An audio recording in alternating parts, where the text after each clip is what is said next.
Olá amigos, estamos começando mais um programa Polícia Litoral. E eu quero dizer para vocês o seguinte, hoje, como eu havia prometido, né, nos programas anteriores, nós teremos aí a entrevista que eu fiz em São Paulo com o meu amigo Afanásio de Azadi. É uma entrevista bacana, vocês vão gostar muito.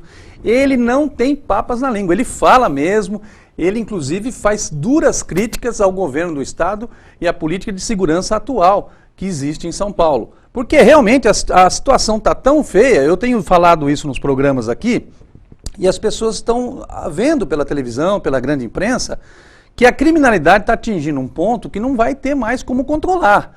Por exemplo, esta semana houve uma tentativa de assalto, por enquanto é isso que está trabalhando, com essa hipótese que trabalha a Secretaria de Segurança.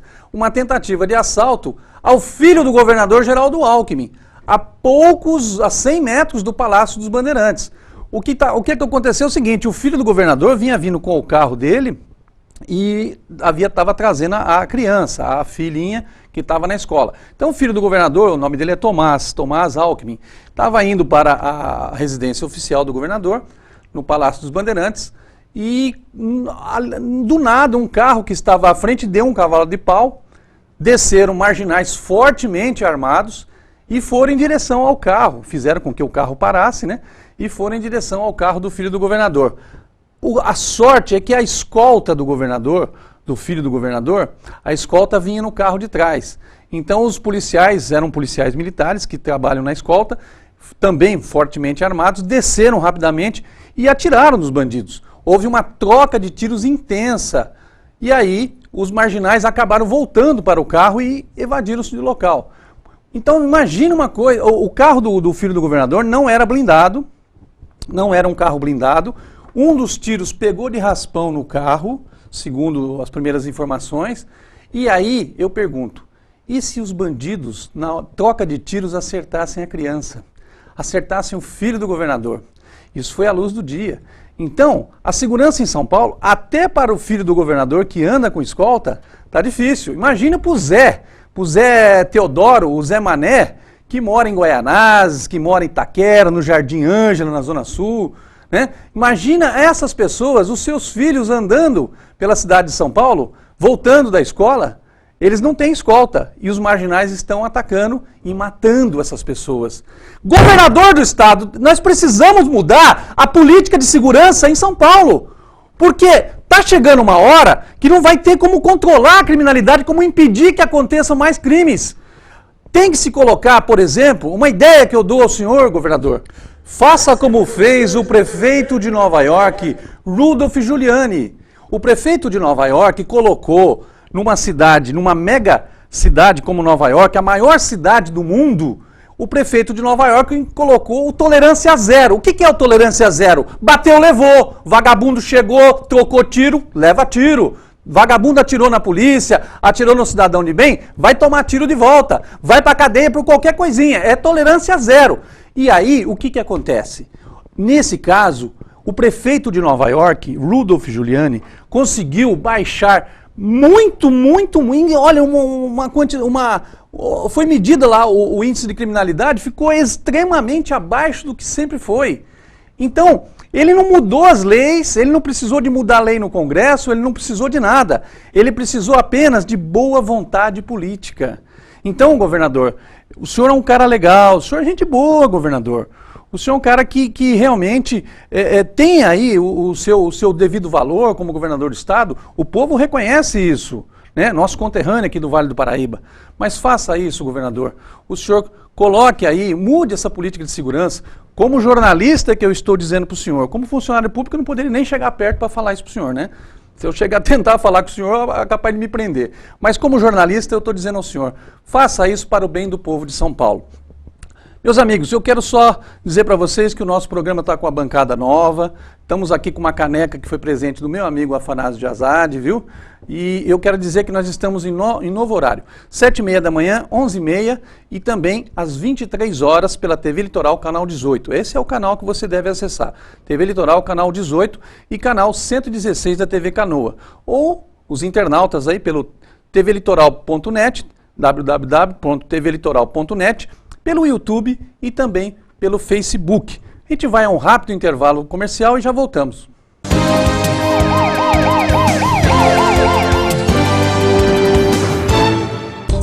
Lion Zeladoria Especializada, desde 1997, terceiriza com seriedade serviços de controle e fiscalização de portaria e vigias, recepcionistas, serviços de jardinagem, limpeza predial e hospitalar, prestando serviços nas cidades de Caraguatatuba, São Sebastião, Ubatuba e Ilhabela. Lion Zeladoria Especializada, serviços com qualidade.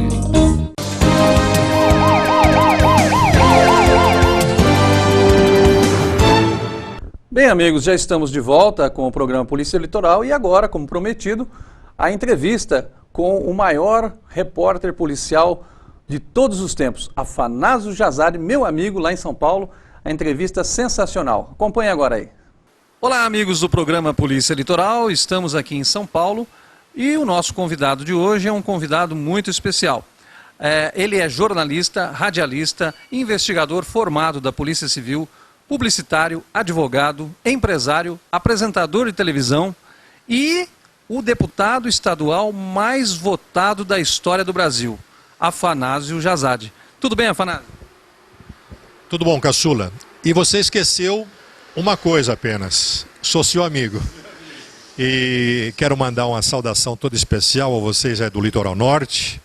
Tenho bons amigos aí, grandes amigos, e aproveito para agradecer a sua estada aqui no meu escritório, a sua honrosa visita aqui a São Paulo no dia de hoje.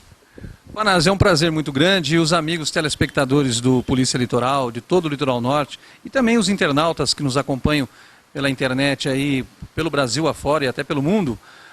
O Afanásio Jazade, ele tem muita história, ele tem um trabalho. São quase 50 anos, está completando agora 50 anos de jornalismo, mas não só jornalismo. Dentre esses trabalhos que ele fez, tem o trabalho feito também como deputado estadual, aqui em São Paulo, na Assembleia Legislativa, por mais de 20 anos. E ele é o idealizador, um dos projetos que o Afanásio fez, na verdade é uma indicação, né, o nome técnico lá da Assembleia, é o resgate do Corpo de Bombeiros, que salvou milhares, tem salvo milhares de pessoas. Olha, só esse projeto já valeu aí os 20 anos da carreira do Afanásio como deputado estadual. Mas antes da gente falar mais sobre a carreira dele na política, vamos falar do início. Afanásio, como é que você começou a sua carreira? Foi logo cedo, lá no Jornal da Moca, né? É verdade. Na minha casa, no bairro da Moca, havia um time de futebol, chamava-se Mirim Santos. Foi fundado no dia 2 de julho de 1961, Mirim Santos. Mas a partir de 1964, o dono do jornal O Amigo do bairro da Moca, o Zé Estaca, o finado José Eustáquio das Neves, Zé Estaca, pediu que eu fizesse uma resenha dos jogos do Mirim Santos, aí já Juvenil Santos. Então, o meu início na carreira jornalística foi dessa forma, fazendo uma resenha dos jogos do então Juvenil Santos, e quando saía publicado a gente ficava lambendo aquela publicação, né? Era um jornal de distribuição gratuita, só no bairro da Moca, depois se estendeu para boa parte da zona leste da capital, e foi assim que comecei. Depois fundei um jornal chamado São Paulo News. Mas veja só, fundei, mas não tive a inteligência, ou pelo menos naquela época não se fazia isso, não se costumava fazer, registrar o nome. Ele funcionou por 6, 8 meses no bairro do Cambuci, São Paulo News. Trabalhei também na Gazeta da Moca. E em jornal, caçula, eu praticamente fiz tudo, de tudo. Reportagem, revisão, diagramação. Em jornal só não fiz coleta de anúncios, porque eu não sei vender absolutamente nada. Se tiver que vender lápis em porta de escola, eu morro de fome. E não fiz o quê? Não bati fotografia. Eu não sei fotografar para jornal, pelo menos com aquela técnica esmerada que se exigia, não é? Depois eu fiz algumas participações, sugerindo algumas pautas para falecida, finada revista O Cruzeiro. Aí por necessidade absoluta de trabalho, fui bater a porta do Jornal da Tarde, da Folha da Tarde, da Última Hora. A Última Hora estava num processo de demissão de funcionários.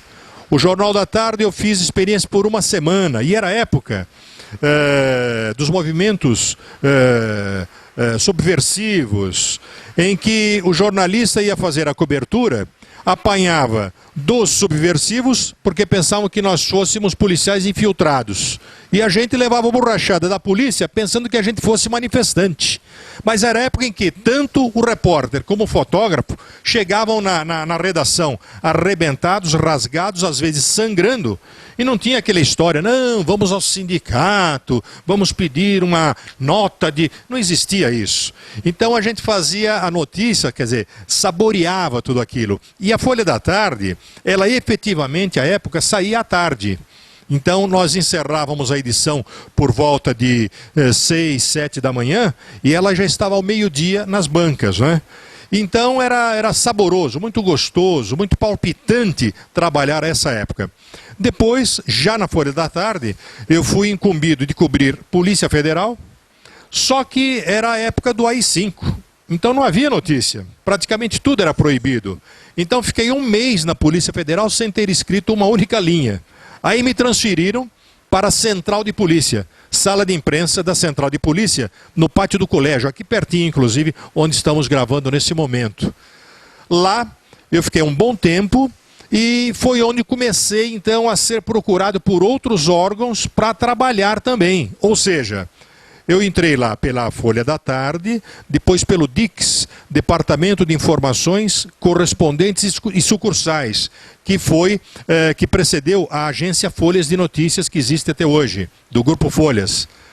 Trabalhei então na sala de imprensa da Central de Polícia para a Folha, depois para a sucursal paulista do Correio da Manhã, Jornal do Brasil, depois fui contratado pela Rádio Jovem Pan, pela TV Paulista, hoje TV Globo, não é? Rádio Nacional Excelsior também. Enfim, com todos esses empregos, não é? Pude dar sequência aos meus estudos também, e foi nessa ocasião que prestei concurso de ingresso, porque era praticamente um vestibular para você ingressar na escola de polícia, na velha escola de polícia, hoje a Academia de Polícia Civil, que é a Academia Dr. Coriolano Nogueira Cobra, cujo patronímico fui eu que lhe dei como deputado estadual. Foi o meu, talvez, segundo ou terceiro projeto como deputado estadual em 1987. Então, muitos me perguntam, Caçula, mas você fez 6 meses na escola de polícia na Rua São Joaquim, aqui pertinho também. Depois, a sua turma, em 1970, inaugurou a hoje Academia de Polícia na cidade universitária. Para quê? Por quê? Muito simples, Caçula. A partir do instante em que eu percebi que a minha vida seria dedicada à crônica, à reportagem policial, eu tinha que entender o que escrevia. Quer dizer, você como um cronista também, um repórter de esportes, não é? É tal coisa, se você vai fazer um comentário, vai fazer uma reportagem no basquete, você tem que conhecer a regra do jogo. Se vai fazer a cobertura de um joguinho de ping-pong, tem que saber qual é a regra. Então, o meu intuito foi justamente esse. E acredite, eu fiz muitos cursos de aperfeiçoamento, todos ligados à área de segurança, mas incluindo o meu curso de Direito na Faculdade Paulista de Direito da PUC, pode acreditar, o curso de investigador de polícia na academia, com os velhos professores Coriolano Nogueira Cobra, Carlos Quedi, de perícia criminal, professor Grimaldi, de armamento e tiro, foi o curso mais gostoso, mais delicioso que eu fiz e que talvez tenha aprendido mais. Não, e um detalhe também, né? O Afanásio Jazade, ele fez o curso, né, de investigador da Polícia Civil, como ele acabou de falar, ele fez para se aperfeiçoar. E isso foi fundamental, porque o Afanásio, quando começou em rádio, quer dizer, já estava em jornal há muito tempo, mas quando ele começou em rádio, em pouco tempo, em apenas acho que 6 meses, me falha a memória, Afanásio Jazari bateu a audiência do então campeoníssimo de audiência, Gil Gomes. O Gil Gomes vinha há muitos anos fazendo um programa de rádio, né? E ele era líder de audiência e narrava ocorrências policiais, só que de uma maneira diferente. O Gil Gomes pegava aí uma ocorrência, apenas uma ocorrência, um caso, e levava o programa inteiro. E o Afanásio chegou e inovou, colocou no ar um dinamismo maior, ocorrências mais rápidas, mais ocorrências, mais notícias policiais, inclusive em entrevista com vagabundos, né, Afanásio? Aí é que está. O Gil, nosso querido amigo, um grande profissional, o Gil, ele praticamente dramatiza as ocorrências, né? Ele tem um estilo todo próprio. E o meu estilo já é mais jornalístico. Então, com essa experiência de ter que trabalhar para jornal, para televisão, para rádio, então veja que a gente tem que fazer diferentes textos. Então, eu sempre tenho na cabeça o quê? O máximo de informação no mínimo de espaço. O máximo no mínimo. E realmente deu certo. E mais ainda, no programa de rádio, eu introduzi a sessão Gente Procurando Gente. Gente procurando gente. Então, eu localizei mais de 500 pessoas desaparecidas. E até hoje, caçula e espectadores, até hoje eu, com muito orgulho, eu faço parte do Guinness Internacional e obtive uma marca que ainda não foi superada no planeta. Qual seja, a de ter localizado duas primas que não se viam há 75 anos. Olha, Afanásio, também a gente sabe que você entrou para o Guinness Book of Records, que é o livro dos recordes, né, internacional, nesse caso das duas primas. Mas também você é o recordista nacional do Brasil, acho que talvez até do mundo, em audiência de rádio. O seu programa foi constatado pelo Ibope com mais de 1 milhão de ouvintes por minuto. E isso até hoje nenhum programa de rádio conseguiu atingir essa marca. Além desse recorde na rádio, você fazia aí um trabalho, né, de encontrar pessoas desaparecidas, prestação de serviços. Era um programa de rádio que a população de São Paulo sente saudade. E você também, sempre nos programas de rádio, foi um ferrenho defensor da pena de morte. Eu também sou. E como é que você recebeu muitas críticas por isso? Você recebeu alguma represária, alguma ameaça por defender a pena de morte nos programas de rádio? Ô, Caçula, veja só, é tal coisa, eu tenho que dividir com a minha equipe também esse recorde ainda não superado. Foi uma marca diagnosticada pelo Ibope, pesquisada pelo Ibope, isso em agosto de 1983. Só fazendo levantamento na capital de São Paulo, o Ibope constatou que por minuto o meu programa de rádio era sintonizado por mais de 1.040.000 pessoas. 1.040.000 pessoas não, lares, né? Porque a pesquisa Ibope era só lares e pesquisa de flagrante. Qual é o rádio que a senhora está ouvindo agora?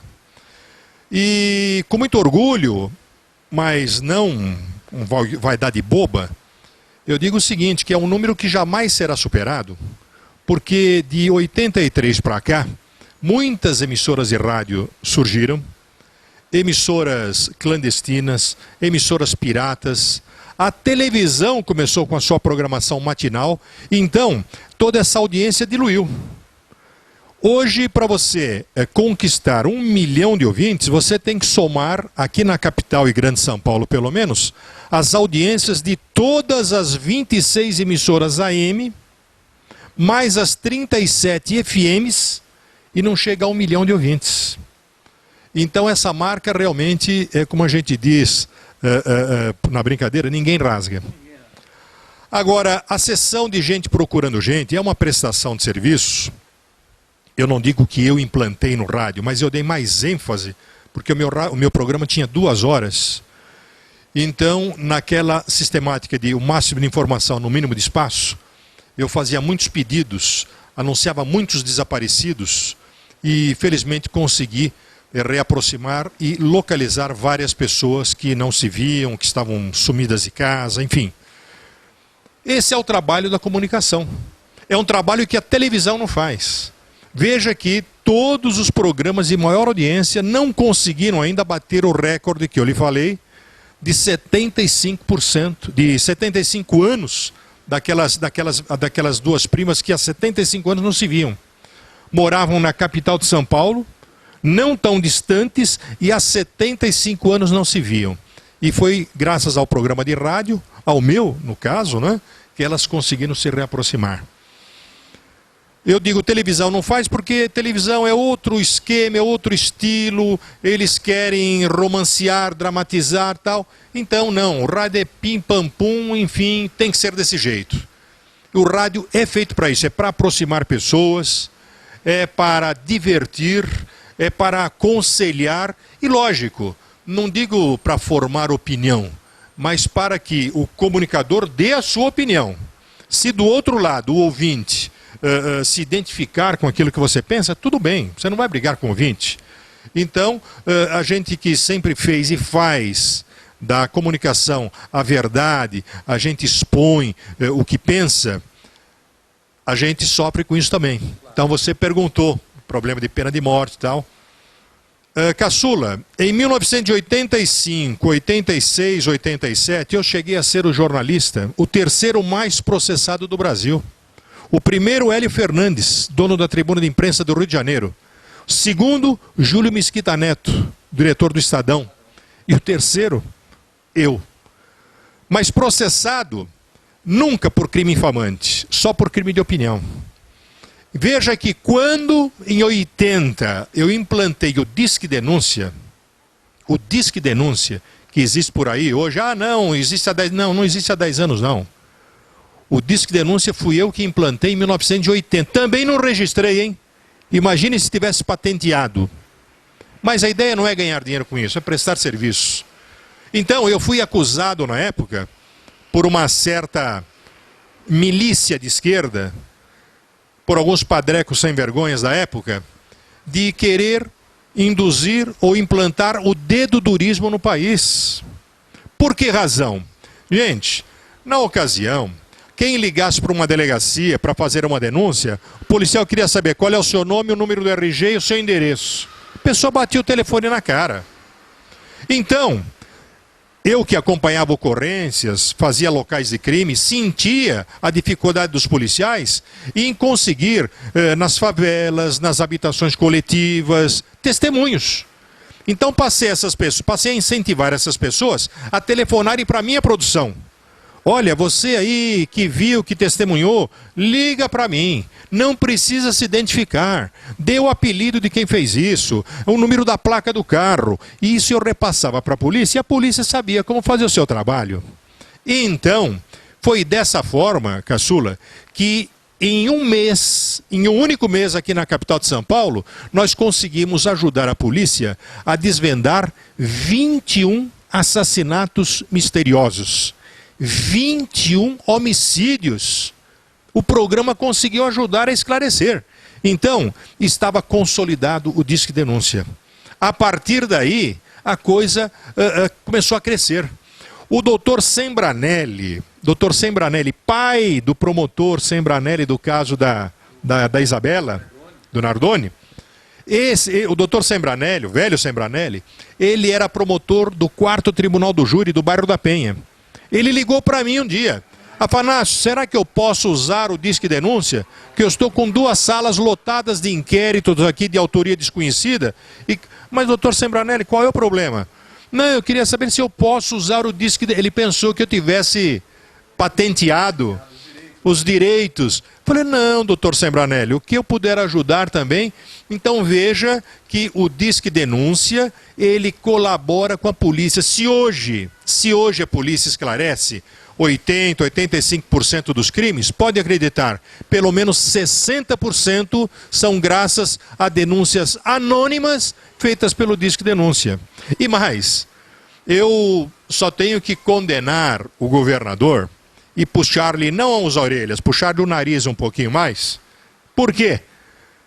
Há pouco tempo andaram dizendo que eles vão querer agora premiar quem liga para o Disque Denúncia, recompensar, desde que o denunciante deixe nome e endereço. Ora, Ô governador, o Disque Denúncia não foi para isso. O Disque Denúncia tem ajudado gratuitamente. As pessoas têm ajudado no peito, no patriotismo, na cidadania.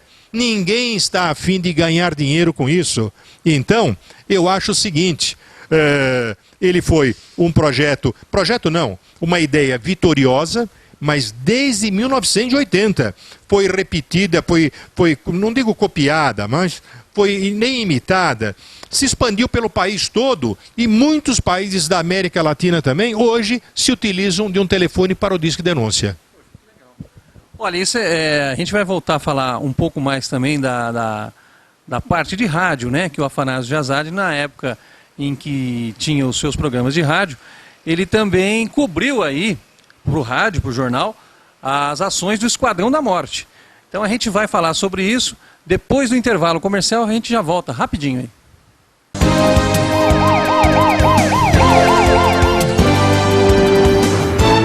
Na Agronorte você encontra rações, acessórios, medicamentos e tudo para o seu animal de estimação.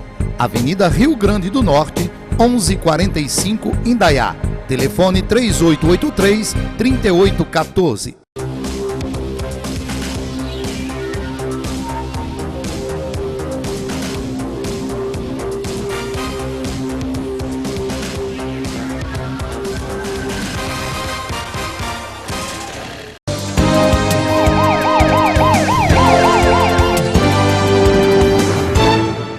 Bem, amigos telespectadores do programa Polícia Litoral, já estamos de volta com o jornalista Afanásio Jazade, o maior repórter policial que o Brasil já teve em todos os tempos. Com certeza, isso não dito por mim, mas dito pela população de São Paulo, que deu a ele a maior votação na história da Assembleia Legislativa, não só de São Paulo, mas do Brasil, o deputado mais votado. E um detalhe, o Afanásio Jazade foi o único deputado em 86 que teve votos em todas as cidades do estado de São Paulo. Todas as cidades o Afanásio teve um voto. 1 voto, 2 votos, 10 votos, 1000 votos. Quer dizer, foi uma coisa, um recorde que até hoje também não foi batido. Mas eu quero voltar a falar sobre o tempo de rádio que o Afanásio estava, no primeiro bloco nós falamos bastante.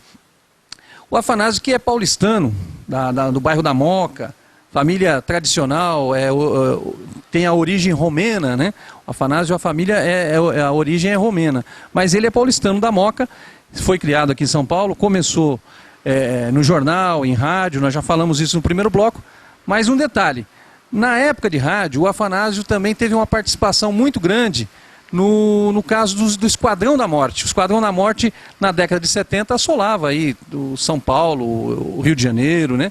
E o Afanásio fez a cobertura aí. Aliás, ele era foca, né? Para quem não sabe, foca é o jornalista que está começando, que não tem nenhuma experiência. E aí o Afanásio deixou de ser foca nessa época, né, Afanásio?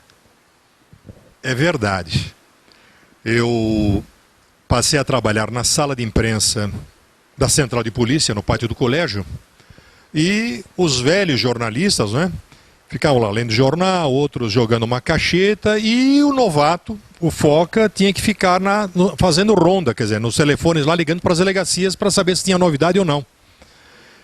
E nessa época, o Esquadrão da Morte estava em franca atividade. E eu é que recebia as ligações do Relações Públicas para dar a dica de onde é que os corpos estavam sendo despejados, desovados. E foi aí também, Caçula, que eu criei, junto com um dos informantes do esquadrão, o termo lírio branco, relações públicas. Por quê? Porque no Rio de Janeiro, o informante do Esquadrão da Morte era o Rosa Vermelha. Então, conversando, falei, puxa vida, você liga para mim, então eu sabia quem era ele, lógico. E amanhã vão perguntar, mas quem é que não foi? Tava aí, começa, bom, como é que nós vamos dar o nome? E ficou Lírio Branco. Lírio Branco, tal, Relações Públicas do Esquadrão da Morte de São Paulo. Bem, foca, eu já cansado de pegar as notícias, ter que repartir por 10, 15 colegas, ficavam lá bebendo, jogando. Falei, puxa vida, agora depois de tanto tempo, quer dizer, quase um ano, eu tenho que deixar de ser foca. Então, o pessoal do esquadrão ligava mais ou menos 11h30, meia-noite, e voltava a telefonar às 5 da manhã para confirmar como é que é, encontraram alguma novidade mais, querem mais algum detalhe para completar a notícia? E eu trabalhava de madrugada com um fotógrafo e um motorista com uma caminhonete, uma cabine dupla. Antigamente era novidade, era uma cabine dupla da Folha de São Paulo, que nos fins de semana era usada inclusive para viagem do pessoal, para fazer esporte principalmente. E durante a semana ficava comigo lá de plantão. Então, numa madrugada, olha, quer saber de uma coisa? Eu recebi a ligação, olha, em Guararema, 4 corpos em tal lugar assim, assim, assado. Eu, ao invés de avisar os companheiros, que aí cada um pegava o seu carro, tá, íamos fazer a cobertura.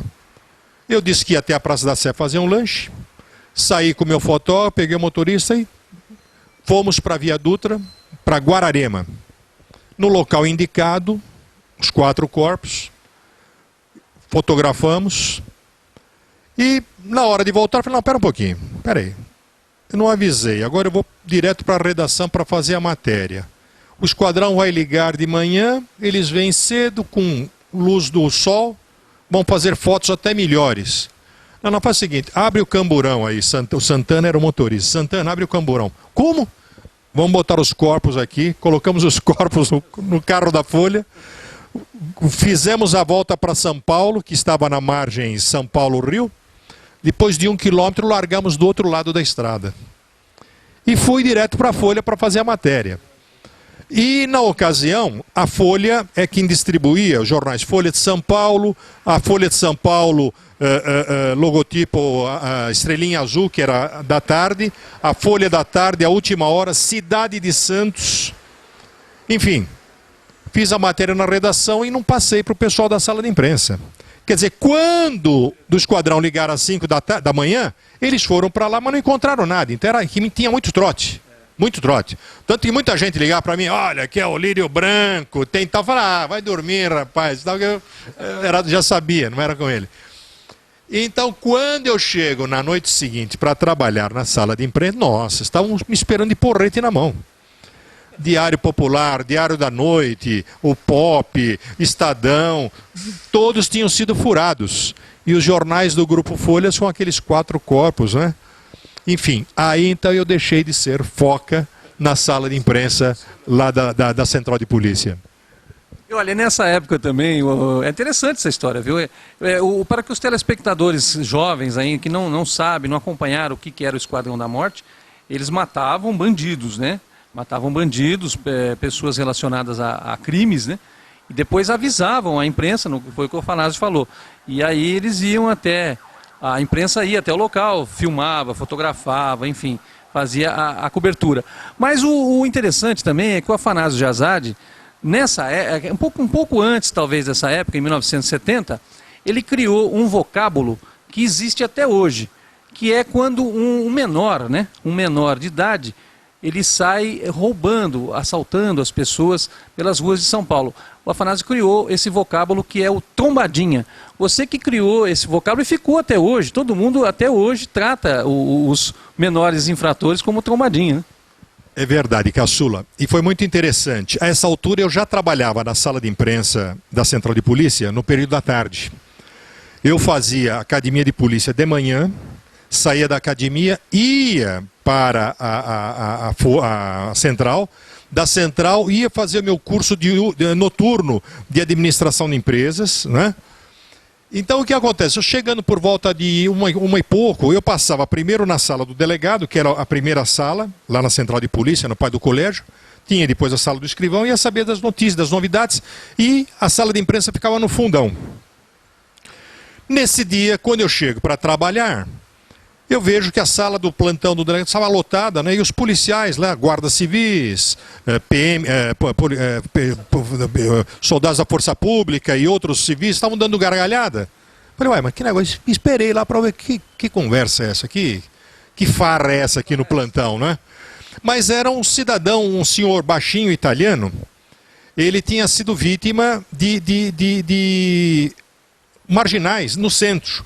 Eles atacaram e rasgaram o bolso dele todo, e ele contando para o delegado como é que tinha sido o ataque, não é?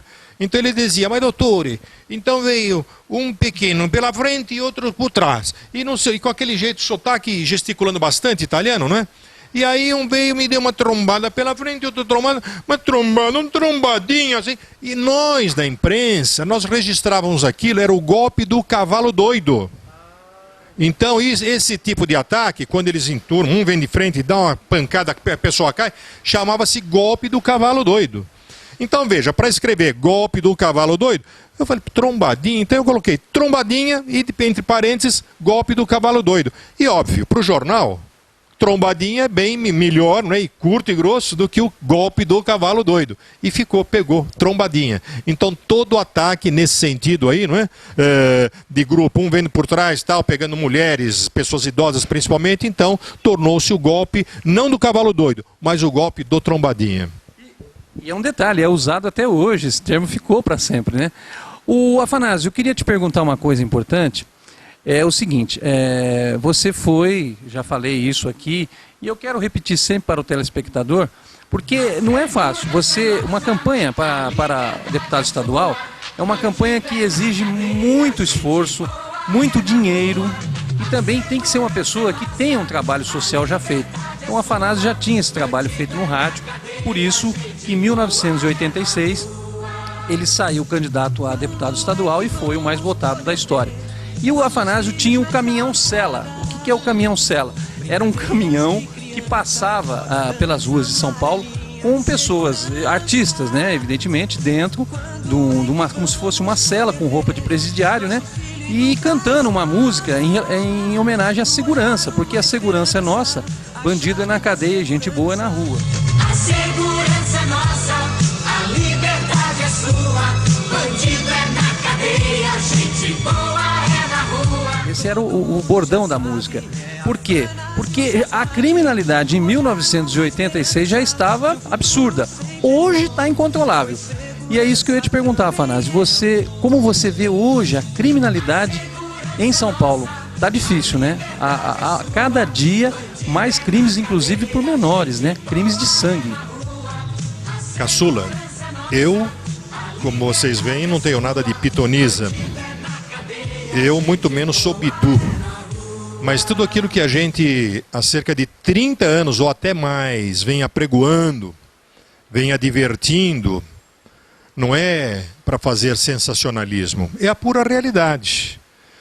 E nesse meio tempo, a gente acabou sendo maldito, processado pelos intelectuais da época, pelos mal intencionados, por esses bandalhos defensores de direitos humanos só para bandidos, não é? Então eu sempre fui adepto do quê? Direitos humanos, sim, mas primeiro para os humanos direitos. Para os humanos direitos. Então esse negócio de ficar passando a mão na cabeça de menor delinquente, eu acho que se o menor, ele tem 14, 12, 13 anos, se ele tem potencial, se ele tem idade para matar, ele tem que ter idade para responder e para pagar pelo que cometeu. Em certos países, garotos de 8 anos, 7 pagam até com a vida. Né? Então o que acontece? O nosso dia a dia não é como desses estudiosos que vão ou nas delegacias ou nas bibliotecas ver o papel gelado, frio, não é? Muitas vezes o papel não traduz o que aconteceu. Nós acompanhávamos o dia a dia da polícia. Nós íamos a local de crime. Nós sentíamos o fervilhar da ocorrência. Nós testemunhávamos a vítima chorando, contando. Como essa história também de delegacia da mulher. Porque quando tem uma história também da delegacia da mulher, viu? Porque quando fizeram a delegacia da mulher, não, olha, precisamos dar um jeito, negócio de mulher. Passaram uma pecha no policial civil como se o policial civil fosse tarado. Como agora estão fazendo com esse negócio de não pode socorrer, como se policial militar fosse assassino, matasse alguém dentro de carro. Foi o que o governo Montoro fez com a polícia civil. Não, mulher, vai na delegacia, ela passa vexame. Olha, sinceramente, caçula, eu estou completando este ano 50 anos de comunicação. Nunca registrei pela corregedoria, nunca fui procurado por uma mulher que tenha dito, olha, fui à delegacia fazer uma queixa, que fui violentada, fui maltratada ou fui cantada. fui na delegacia e me passaram a mão. Que conversa é essa? E outra coisa, no frigir dos ovos, uma família é violentada durante um assalto, chega lá o policial militar, tudo, mas ele quer saber como é que aconteceu, como foi, quem que fez aquilo. Entende? Por quê? A rapidez da informação, para ver se captura, com que carro fugiu e tal. Então, o policial ele não está lá, que perna bonita dessa... Ele está lá como um profissional, preparado, policial civil, é o escrivão na delegacia. E mais, quem é que prova, o caçula, que uma mulher que vai a uma delegacia da mulher, reclamar que foi violentada, isso, aquilo, agora a senhora tem que passar por exame de corpo de delito. Quem é que garante que quem vai examiná-la é uma médica mulher e não um médico homem?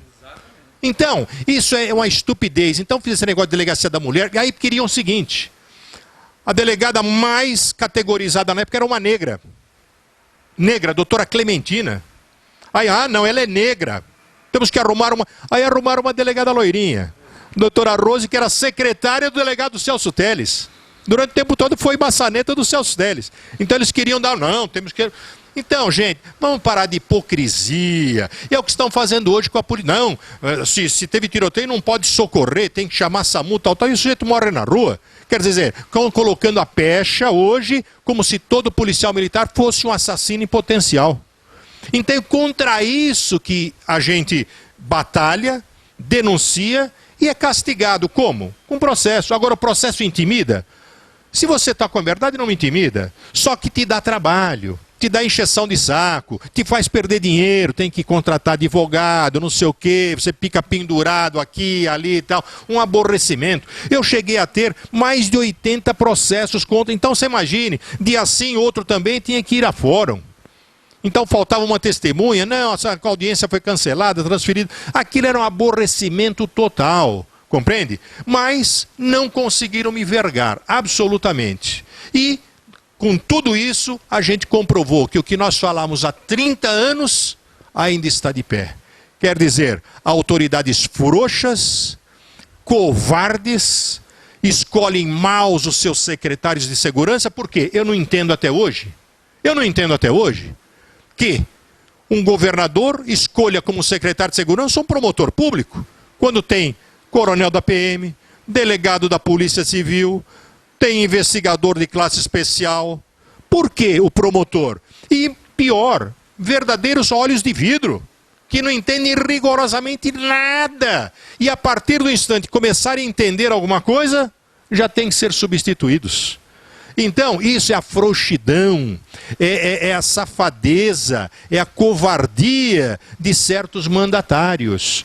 Por quê? Não, para médico, então tem que ser lá para secretário da saúde, tem que ser um doutor médico, para a fazenda tem que ser um economista, isso, aquilo. E por quê? Para a polícia sempre um estranho no ninho. Quer dizer, pagam horrores para policial civil, militar, e fazer curso em Israel, Estados Unidos, e a caixa prego.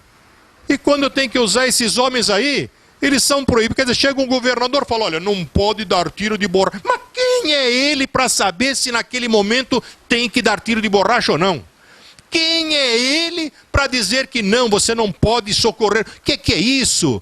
Isso aí inclusive é crime você deixar de socorrer uma pessoa. É omissão de socorro. O policial, o soldado, o recruta, o investigador tem noções de primeiros socorros nas escolas de polícia, nas academias. Aí chega o sujeito demagogicamente, não é? Politicamente engajado, o policial não pode fazer. Mas como não? Então você veja agora essa onda aí, rolezinho, não sei o quê. Não, mas ninguém não pode mexer, não pode... Mas por que não? Então, pessoas frouxas, e os bandidos vão ganhando corpo cada vez mais, cada vez mais. Quando denunciei a existência do PCC,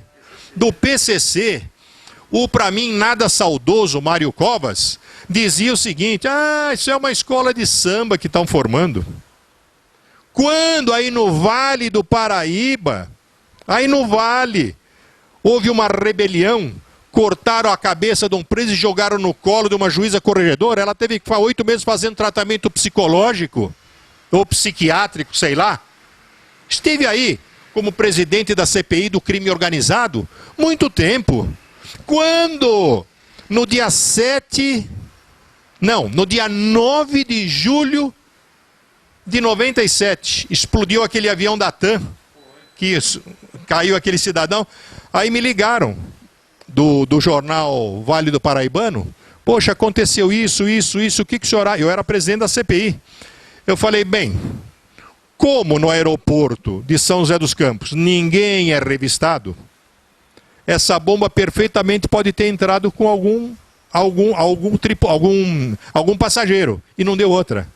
Não deu outra. Um Matusca entrou com bomba, tal, e aconteceu tudo aquilo. Então, gente, a gente faz um serviço sério. Agora outros querem fazer média. Então tudo isso a gente vem denunciando. O problema do PCC começou quando tentaram colocar os serpentes negras na casa de detenção. O juiz corregedor de então era um ex-delegado de polícia, doutor Haroldo Pinto da Luz Sobrinho. Ele sufocou o movimento na casa de detenção, dos serpentes negras.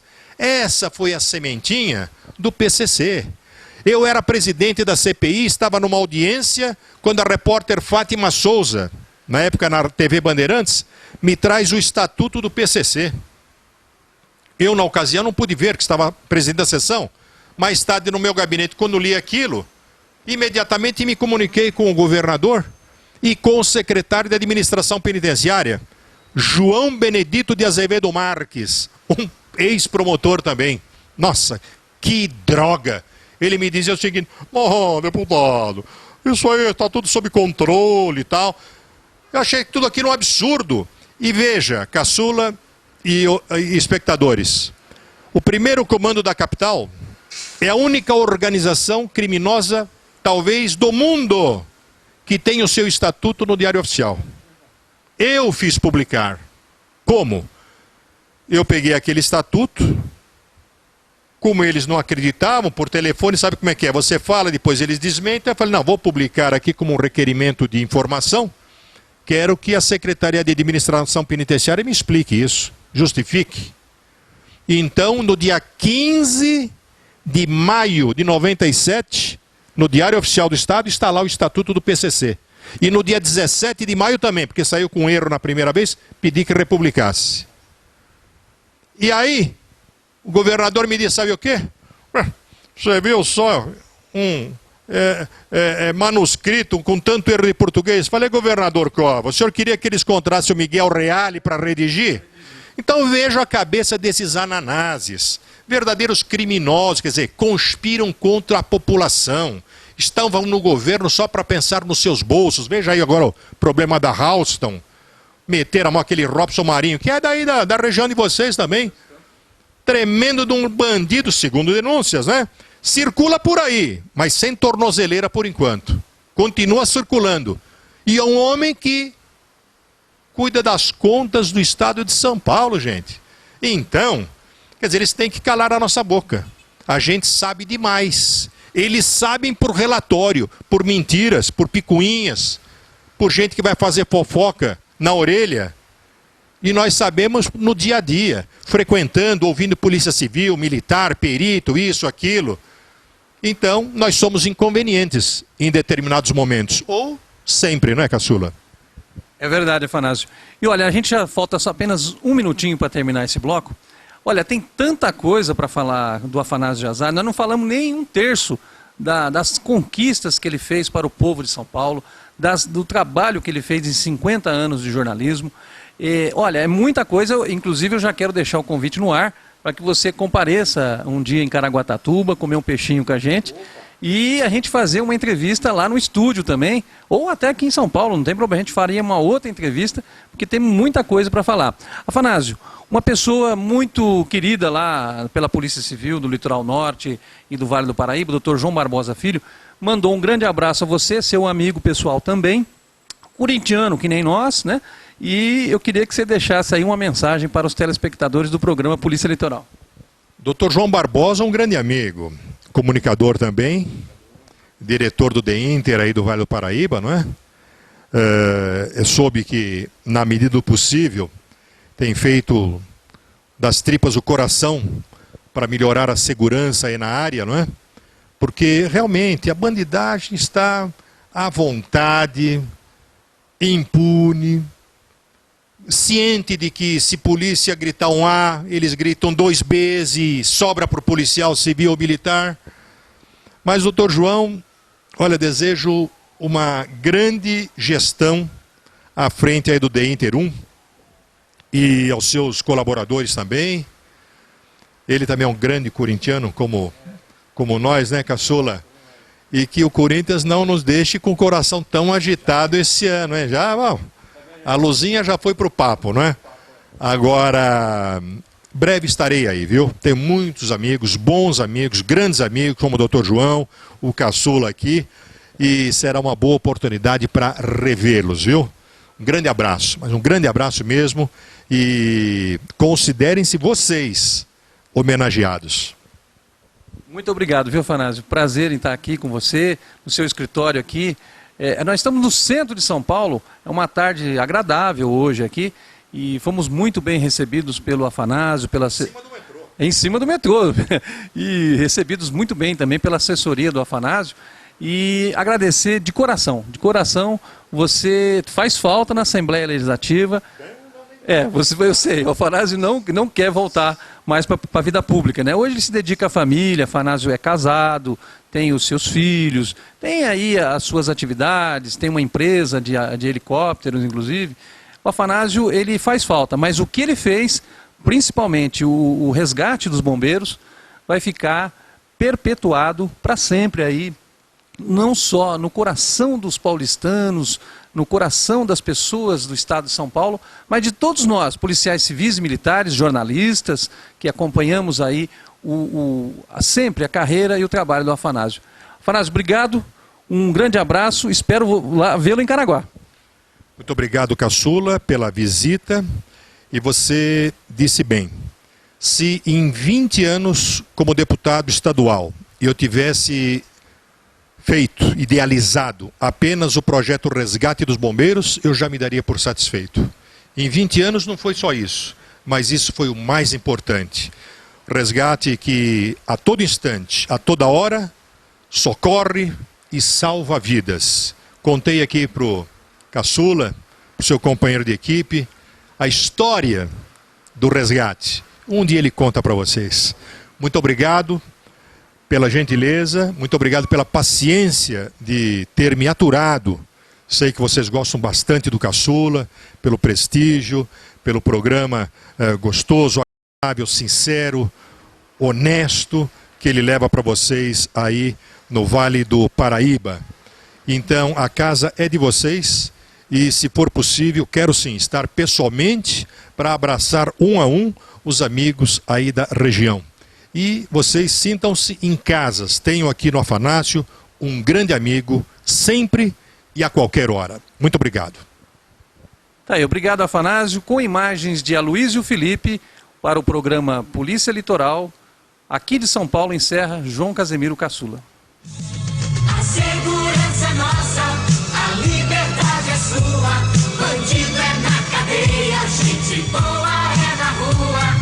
A segurança é nossa, a liberdade é sua. Bandido é na cadeia, gente boa é na rua.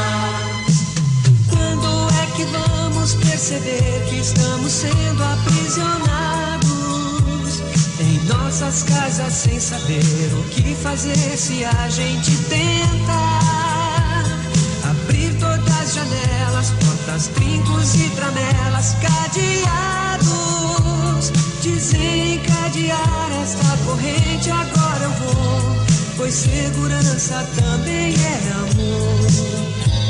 No olhar uma esperança de um futuro sem temor, pois segurança também é amor. A segurança é nossa, a liberdade é sua. Bandido é na cadeia, gente boa é na rua. A segurança... Bem, amigos, eu espero que vocês tenham gostado. A entrevista foi sensacional. Quero agradecer muito ao meu amigo Afanásio Jazade, a toda a assessoria, né, o pessoal da segurança, todos que nos receberam lá com muito carinho, lá em São Paulo. O escritório do Afanásio é bem no centro da capital paulista, né? E um dos escritórios, né, que ele tem, os seus negócios, e nos recebeu com muito carinho. Meu amigo pessoal há muitos anos. E estivemos lá, né, eu e o repórter cinematográfico Aloysio Felipe, que fez as imagens aí dessa grande entrevista. Vocês notaram que é uma entrevista diferente, né? Geralmente o repórter fica segurando o microfone, entrevista, volta para ele. Dessa vez não, nós colocamos, cada um de nós usou o microfone, por quê? Porque o Afanásio é o maior repórter de todos os tempos. Então o mestre estava lá e nós optamos em fazer dessa forma. Foi muito legal, muito bacana essa entrevista. O pessoal estava aguardando aqui no Litoral Norte. E eu agradeço demais ao Afanásio e também a todos os telespectadores que estão aí na expectativa, cobrando essa entrevista. Muito obrigado, viu? E eu quero lembrar para você que a Lion, que é zeladoria, né, aqui do Litoral Norte, a mais conceituada e mais importante empresa de zeladoria e limpeza aqui do Litoral Norte. Você pode contratar a Lion para fazer o seu quadro de funcionários de condomínios. Você que está num condomínio aí, gerenciando, você é síndico de algum condomínio, você pode contratar os funcionários da Lion para fazer aí o quadro, né, da limpeza, da segurança. É só você ligar 3886-3900. É um orçamento sem compromisso. É só você dar uma ligadinha lá na Lion que você vai ver que é a melhor e mais conceituada há 16 anos já servindo no Litoral Norte. Olha, eu quero aproveitar o ensejo, viu, que nós vamos... Está em novo horário, vocês já sabem disso, né? Nosso programa já está em novos horários, 7h30 da manhã, 11h30 e 23 horas. E o pessoal tem mandado alô direto, viu? Os amigos aí têm pedido muito abraço, muitos alôs aí no programa. E eu quero mandar um abração aí para o Márcio, né? O Márcio e a esposa Joyce, lá do Banri Hotel em São Paulo. Eles que nos acompanham o programa Polícia Litoral pelo YouTube, também pelo Facebook. Um abraço também para o Função. Função trabalha lá no Hotel Banri, né? E também aí todos os funcionários lá do hotel, viu? A Deise, a Miraldo, o Jader, o Carlos, o Akira e também os proprietários lá, o Jorge e a Élica. Muito obrigado pela audiência que vocês nos dão lá em São Paulo pelo YouTube. E olha só, mandar um abraço também para minha amiga Aninha, a Aninha Prado, investigadora de polícia do 4º DP de Campinas. Está sofrendo lá com o calor que nem nós aqui no Litoral Norte, viu? Campinas é muito quente também. Um abraço para Maria Damas, investigadora. Maria é minha amiga de mais de 20 anos, uma simpatia.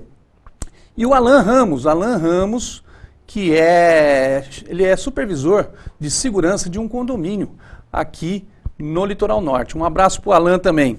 Olha, eu quero falar para vocês da Tanguá Frangos, de terça a domingo, massas, saladas, carne assada, todos os finais de semana, hein? Fala com o Lorisval, com a dona Milena. Olha, a Tanguá foi premiada 3 vezes como a melhor do ramo de rotisseria do Litoral Norte.